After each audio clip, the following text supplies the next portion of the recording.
Soussi du service de neurologie du CHU de Blida et je suis très ravie de pouvoir présenter devant vous aujourd'hui un sujet crucial et déterminant dans la prise en charge des urgences neurologiques qui est la gestion de la pression artérielle au cours de la phase aiguë des urgences neurovasculaires.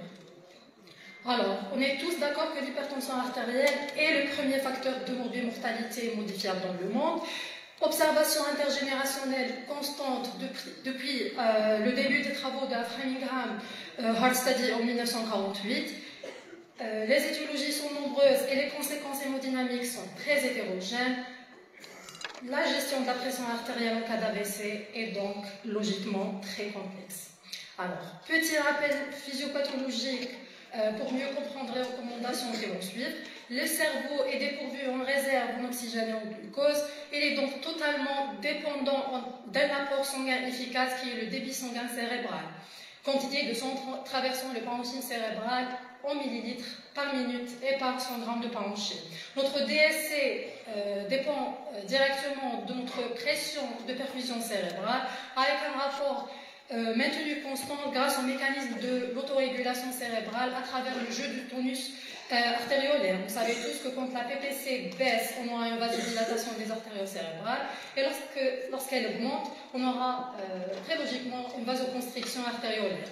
Notre pression de perfusion cérébrale qui dépend de la pression artérielle moyenne et de la pression intracrânienne permet d'expliquer les situations pathologiques en cas de variation très sévère de notre tension artérielle systémique. Donc lorsqu'on a une hypotension sévère, logiquement on aura une vasodilatation très importante avec limite une atonie des artérioles cérébraux et donc une hypoperfusion cérébrale. Lorsqu'on a une hypertension menaçante, la vasoconstriction artériolaire importante engendrera une hyperperfusion cérébrale et l'installation d'un œdème cérébral. La relation HTA-AVC est complexe mais assez bien définie avec le déterminant classique qui est l'athérosclérose, des grosses artères à dystonie cérébrale, l'hypohyalinose des petites artères intracérébrales, le dysfonctionnement endothélial, le stress mécanique inflammatoire, le bouleversement architectural de la microcirculation cérébrale et la fragilisation de la barrière hémato-encéphalique. Notre objectif thérapeutique au cours de la gestion de la pression artérielle en phase aiguë d'AVC est l'optimisation de la perfusion cérébrale, de la pression de perfusion cérébrale afin de prévenir les conséquences d'une hypoperfusion anormale ou encore l'hyperperfusion avec ses complications qui sont l'œdème cérébral et l'expansion des AVC. Pour ce qui est AVC ischémique, en phase hyperaiguë, et en préhospitalier, on a ce joli papier récemment publié et qui a exploré l'impact d'une réduction importante de la pression artérielle chez les patients présumés en phase hyperaiguë d'un AVC. L'analyse est portée sur 5 essais cliniques randomisés qui sont l'Interact 4 2024 qui avait utilisé l'urapidine en préhospitalier, le PILFAST 2013 qui avait utilisé le lisinopril en 2013 et les études WRIGHT 2013, WRIGHT 2 2019 et MR-ASAP 2022 qui avaient utilisé du glycéryltrinitrate en ambulance. Alors, les 5 essais n'ont malheureusement pas pu constater aucun bénéfice supplémentaire d'une baisse précoce de la pression artérielle préhospitalière en ambulance. Et ceci pour le score de Nice H24 et pour le score de Rankin modifié J90. Quant à la phase hospitalière et pour les patients qui ne sont pas candidats au traitement de reperfusion, les directives ESO 21 ESC 2024 trouvent raisonnable de ne baisser la pression artérielle qu'au-delà d'une systolique supérieure à 220 mm de mercure et ou une diastolique de 120 mm de mercure. Et ceci selon un schéma de dégression qui ne doit pas dépasser les 15% durant les premières heures, sauf pour les patients qui présentent des comorbidités vasculaires qui indiquent un traitement d'urgence. Ceci a été expliqué par l'altération de l'autorégulation cérébrale dans l'AVC ischémique aigu et du fait que le maintien d'une pression de perfusion cérébrale, comme on a vu, optimale, dépendra sur la pression artérielle systémique qui est confrontée à l'augmentation de la pression intracrânienne engendrée par l'AVC ischémique. De même, il semble que réduire la pression artérielle lorsque celle-ci est inférieure à 220-120 mm de mercure au cours des 48 à 72 premières heures soit une stratégie sûre, mais cela n'entraîne malheureusement pas de réduction de la mortalité ni d'amélioration du résultat fonctionnel à 90 jours.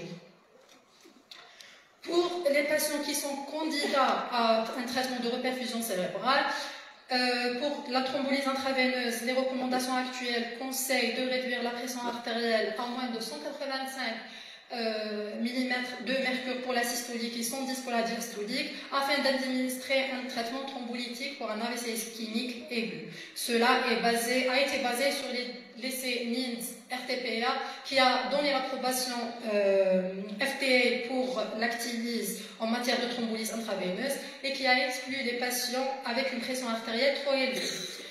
Cependant, un récent ECR phase 3 Enchanted a révélé un taux plus faible d'hémorragie intracérébrale chez les patients randomisés dont le bras d'abaissement intensif de la pression artérielle qui était inférieur à 140 mm de mercure pour la systolique après une thrombolyse intraveineuse par rapport aux patients traités avec l'objectif des 180. Mais sans que cette approche ait une différence sur le critère de jugement principal qui était et qui restera l'invalidité globale à 90 jours. Des cibles similaires sont fixées pour la thrombectomie mécanique avec des données montrant qu'une tension artérielle pré-procédurale élevée a été associée à des volumes d'infarctus finaux plus importants et à des moins bons résultats fonctionnels et peut être lié à de mauvaises garanties en une occlusion vasculaire plus proximale. Alors, quand est-ce qu'il faut reprendre ou réinstaurer un traitement antihypertenseur? Pour les patients stables qui restent hypertendus plus de 3 jours après un AVC ischémique aigu, l'instauration ou la réintroduction d'un médicament abaissant la tension artérielle est recommandée. Cette approche a été associée à un meilleur contrôle de la pression artérielle après la sortie. Après un AVC ischémique ou un AIT, il est indiqué une pression artérielle inférieure à 130 de systolique, 80 de diastolique pour réduire le risque de récidive d'AVC ou d'événements vasculaires.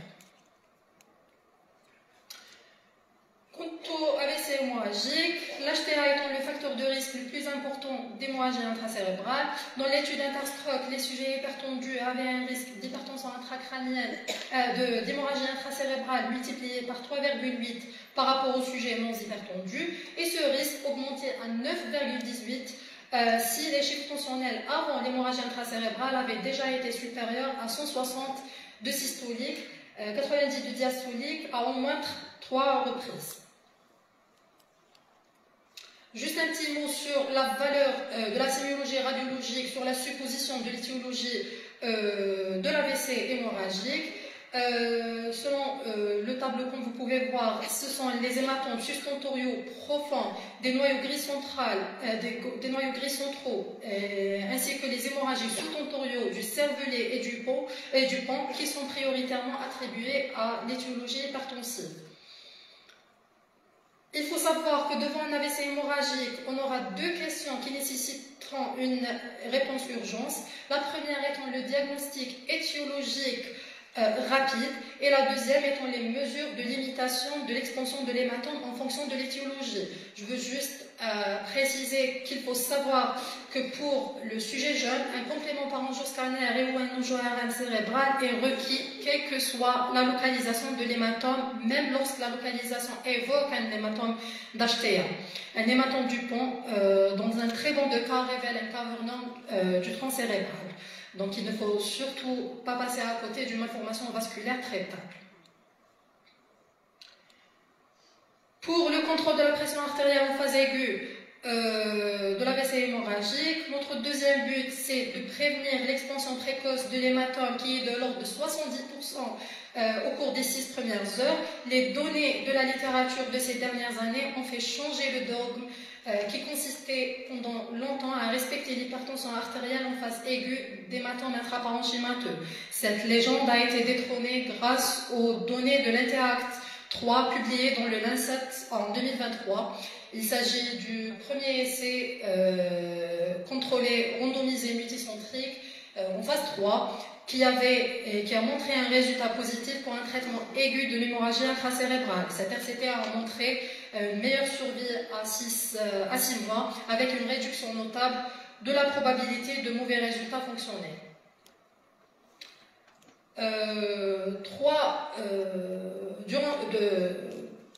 Dans notre pratique, 3 règles pour le contrôle de la pression artérielle ont été appliquées.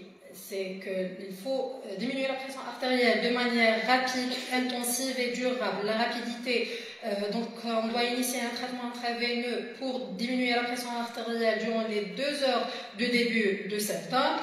Notre cible tensionnelle selon les résultats de l'Interact 3 doivent être inférieurs à 140 mm de mercure pour la systolique et 130 si cela soit possible et bien toléré. La diminution de la pression artérielle doit également être durable dans le temps.